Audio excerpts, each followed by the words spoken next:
La pluie, ouais. Et le lendemain, il y a du soleil et là, c'est wouhou. Ouais. Super.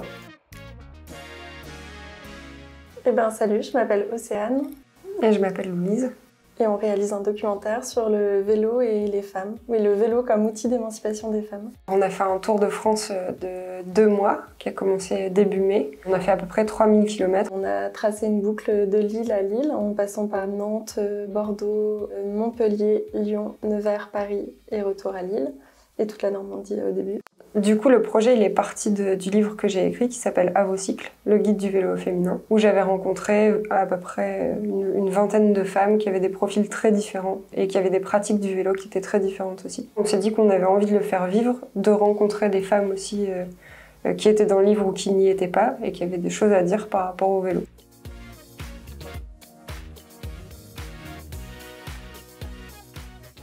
Donc moi j'étais en vélo cargo, donc c'était vraiment lourd et c'était en fait dès qu'il y avait une petite montée c'était beaucoup plus compliqué. Et on s'est retrouvés en Normandie, donc en Suisse normande où ça fait que monter et descendre et de manière assez raide.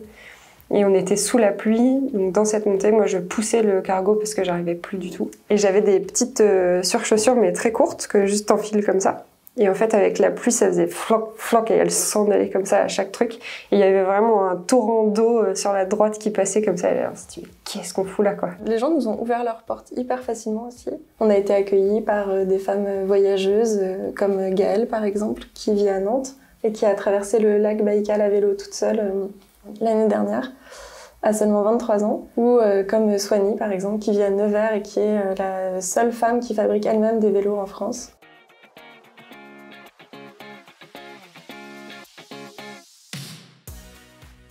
Pour démocratiser le vélo féminin, je pense que ça passe déjà par des infrastructures qui soient de meilleure qualité et qui soient plus larges pour les femmes en ville, notamment parce que les femmes, dans les faits, réalisent encore le plus souvent des trajets pour aller chercher ou emmener les enfants à l'école, pour aller faire les courses. Et donc, elles ont une pratique du vélo qui est légèrement différente de celle des hommes. En fait, les femmes, elles sont minoritaires dans toutes les sphères du vélo. Et elles sont que 10% à la Fédération française de cyclisme, elles sont 20% à la Fédération de cyclotourisme. Et au mieux, dans les villes qui sont les plus cyclables, elles sont 40%.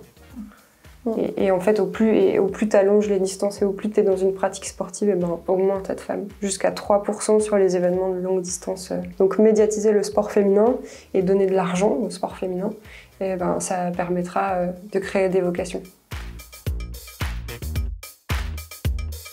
Pour moi, c'est aussi montrer qu'il y a une place pour toutes dans le monde du vélo, que ce soit dans la réparation, dans le voyage, dans le vélo urbain ou dans le vélo plus sportif.